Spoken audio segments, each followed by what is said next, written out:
بسم اللہ الرحمن الرحیم۔ السلام علیکم دوستو، کیسے ہیں آپ لوگ؟ میں ہوں عبد الباسط اور آپ دیکھ رہے ہیں روزگار پاکستان یوٹیوب چینل۔ امید ہے آپ سب لوگ ٹھیک ٹھاک ہوں گے، اچھے کاموں میں بزی ہوں گے اور اس خوبصورت زندگی کو مزے سے جی رہے ہوں گے۔ دوستو، کسی بھی کاروبار کی کامیابی کے بنیادی اصول جو ہیں وہ ہمیشہ سے ایک ہی ہیں۔ ان تمام اصولوں کو اگر ہم مختصر کر کے دیکھیں تو یہ 5 بنتے ہیں، جو آج میں آپ سے اس ویڈیو میں شیئر کرنے والا ہوں۔ آگے بڑھنے سے پہلے آپ سے ایک چھوٹی سی ریکویسٹ کرنا چاہوں گا کہ اگر آپ نے ابھی تک اس چینل کو سبسکرائب نہیں کیا تو نیچے سرخ کلر کے بٹن پر کلک کر کے چینل کو سبسکرائب کر لیں اور ساتھ میں بیل آئیکن کو بھی دبا دیں تاکہ اس چینل سے آنے والی تمام ویڈیوز جو ہیں وہ آپ کو ٹائم پر ملتی رہیں۔ تو چلیے چلتے ہیں آج کے topic per. I've been on my grind.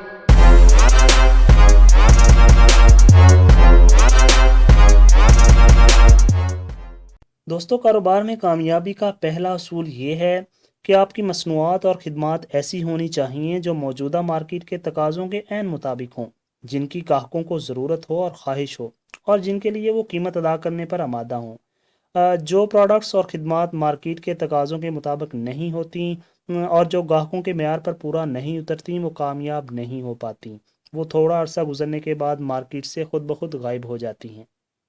دوسرا اصول یہ ہے کہ کمپنی کی توجہ اس بات پر ہونی چاہیے کہ اپنی پروڈکٹس کی مارکیٹنگ کی جائے اور ان کی سیل کو زیادہ سے زیادہ بڑھایا جائے اور یوں پروفٹ میں اضافہ کیا جائے۔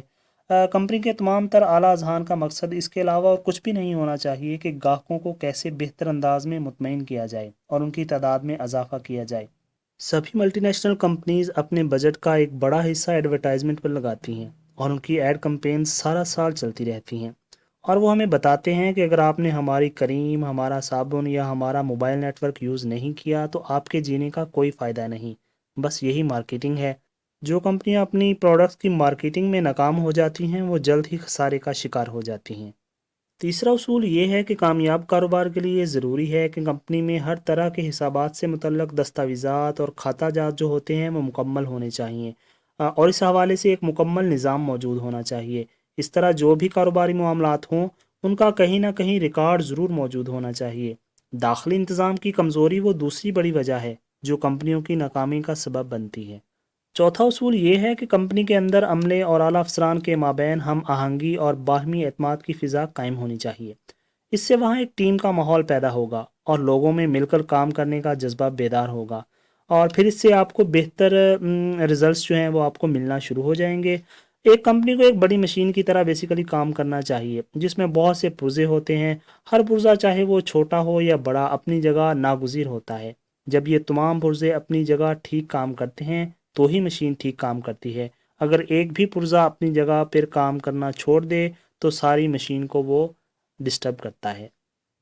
آخری اصول یہ ہے کہ آپ کو ہمیشہ نئی سے نئی بات سیکھنے اور خود کو بہتر بنانے کی کوشش کرنی چاہیے۔ نئے آئیڈیاز کی تلاش میں رہیں اور اپنے بزنس کو ان آئیڈیاز کے مطابق ڈھالیں۔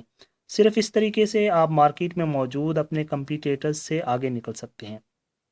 آزاد تجارت کا نظام دنیا کے بہترین تجارتی نظاموں میں سے ایک ہے۔ شاید اس سے بہتر تجارتی نظام انسانی تاریخ میں کوئی اور آیا ہی نہیں۔ اس نظام کے تحت بادشاہ کی حیثیت کسٹمر کو حاصل ہوتی ہے۔ اسے مکمل آزادی حاصل ہے کہ وہ جب چاہے مارکیٹ میں داخل ہو، جیسا چاہے وہاں رویہ ظاہر کرے اور جب چاہے وہاں سے چلا جائے۔ اس نظام کے تحت ممکن ہے کہ بڑی سے بڑی کمپنیاں جو ہیں وہ چھوٹے گاہک کو مطمئن کرنے میں جٹی ہوئی ہیں، اور اگر وہ ایسا کر لیتی ہیں تو وہ اسے اپنی کامیابی تصور کرتی ہیں۔ یہ نظام مصنوعات اور خدمات فراہم کرنے والوں کو بھی اتنی ہی آزادی دیتا ہے جتنی گاہکوں کے پاس ہے۔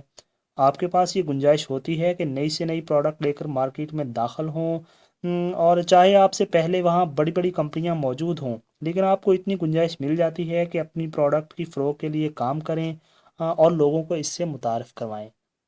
اچھا دوستو، آج کے لیے اتنا ہی۔ اگلے ہفتے ایک نئے ٹاپک کے ساتھ آپ کی خدمت میں حاضر ہوں گے۔ اللہ تعالیٰ آپ کا حامی و ناصر ہو۔ مجھے دیجیے اجازت۔ خدا حافظ۔ I'm in love with the coco.